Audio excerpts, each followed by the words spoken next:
Hi everyone, welcome back to Function Pilates. I'm Vanessa Kelly and I am going to walk you through 5 different ways to do bridging on the reformer today, okay? So they're all wonderful spinal articulation exercises, or they're there to help to build stability in your hips.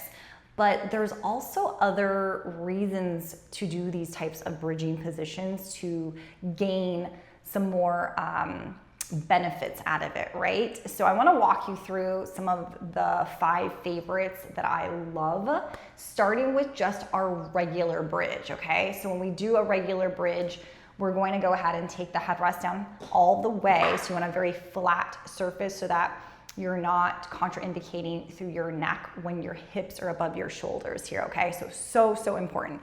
We're gonna go down to the easiest spring tension possible. So let's just say you've never done bridging before.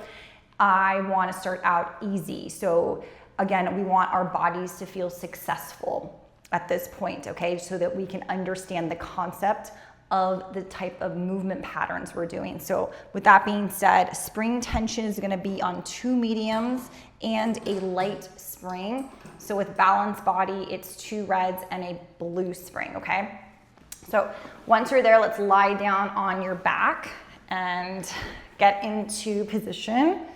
So make sure that your shoulders are not even rubbing against the shoulder blocks, because it's gonna feel a little uncomfortable when you begin to bridge. And then the next easiest part here in this very fundamental exercise is to keep your heels on the bar. So not only do we now have on a heavier spring load, but we're going to have our heels placed on the foot bar.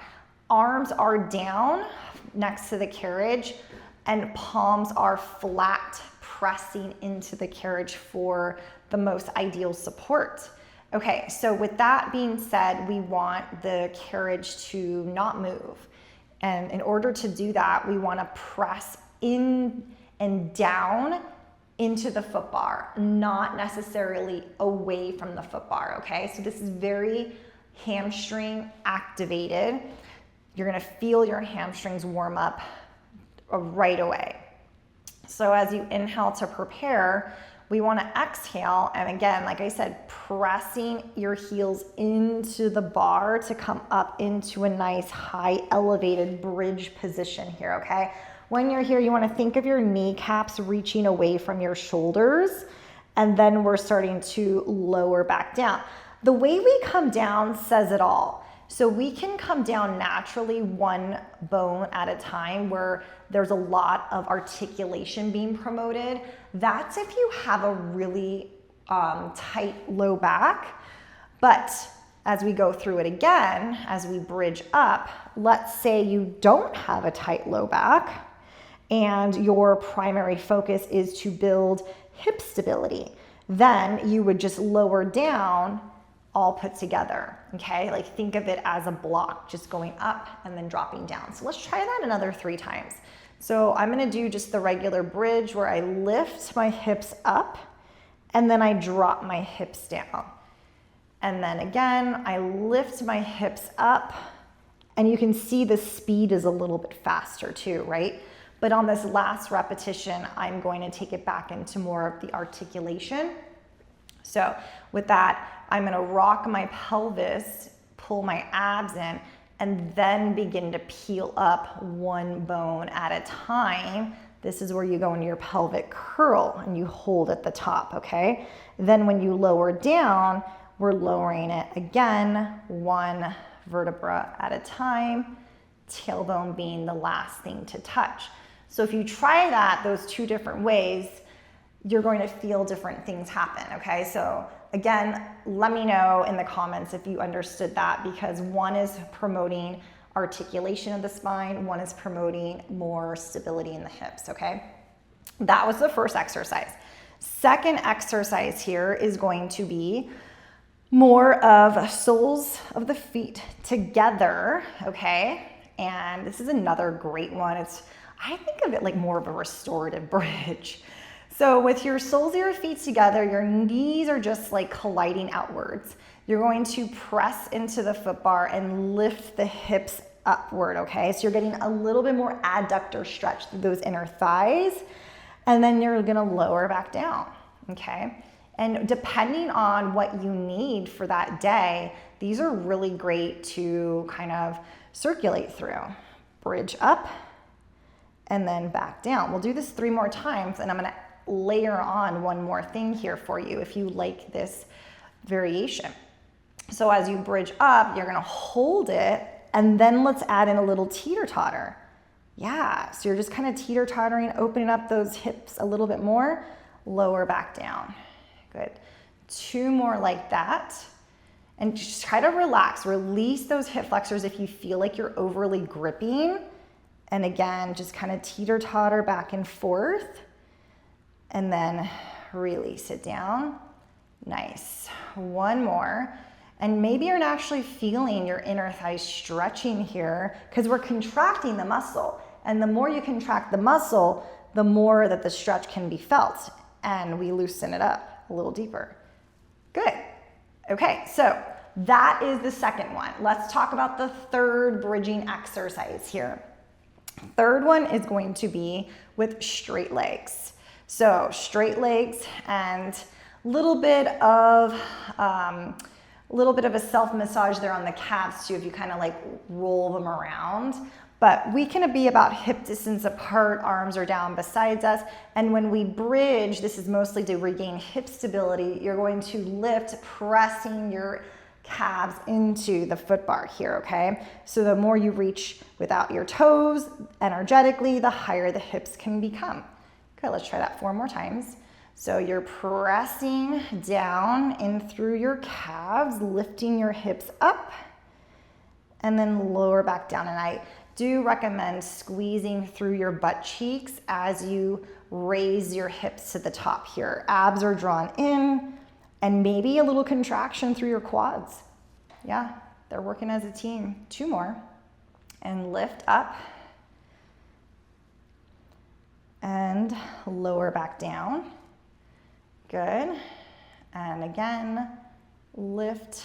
Abs are in, quads are engaged, butt is squeezed, palms are pressing into the carriage, and then lower it back down again.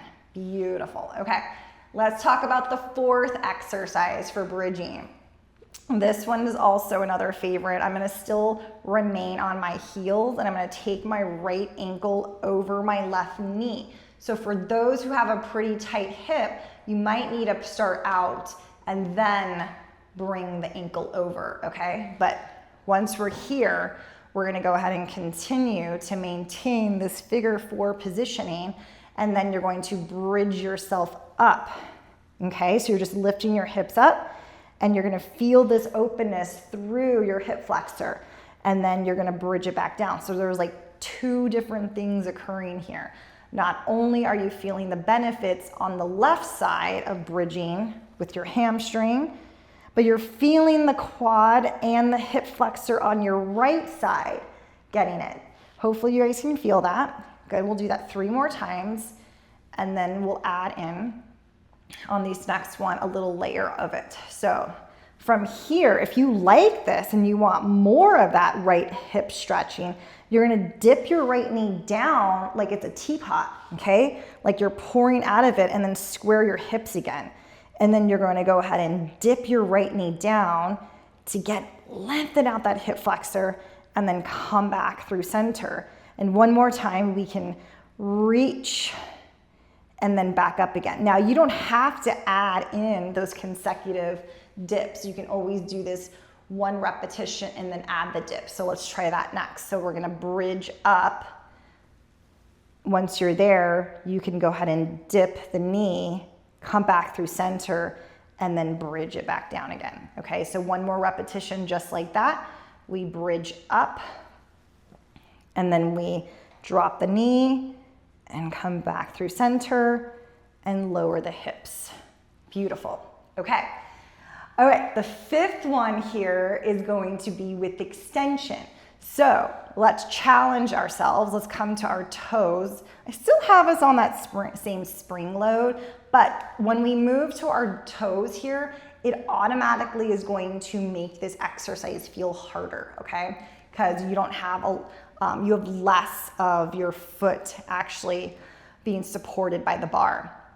Okay, so high heel position, remember we wanna eliminate movement of the carriage, so I'm gonna press the ball of my feet into the foot bar to come all the way up here, okay? So once I'm there, now we can add in that extension. So we're pressing away, and then you're gonna pull yourself back in and then naturally gravitate back into the carriage, okay? So let's try that again, 2 more times. We bridge up, we peel the spine, we hold it, and then we add movement. Keep the hips lifted, and then rolling your spine right back down again. Do you guys feel the difference here? Because it's a lot of hamstrings, and especially in the beginning where we wanna avoid movement of the carriage, we wanna pause for a moment, and then we add the movement. Then we use our hamstrings to pull ourselves back in again. Hold it nice and tight to feel your spine gently release back into the carriage here. Beautiful. And lots of ankle work, lots of intrinsic work through the feet when you can really feel those feet being worked on into that high extension. So hope you love these. Again, my Friday videos are for you to learn quick tips, educational tips, whether they're progressions or they're variations, but these are here to support you throughout your Pilates journey, whether you're programming your workouts yourself, you're an instructor who's certified, who wants to learn more about these types of modifications and variations out there. So I hope you guys enjoy these. Leave comments for me.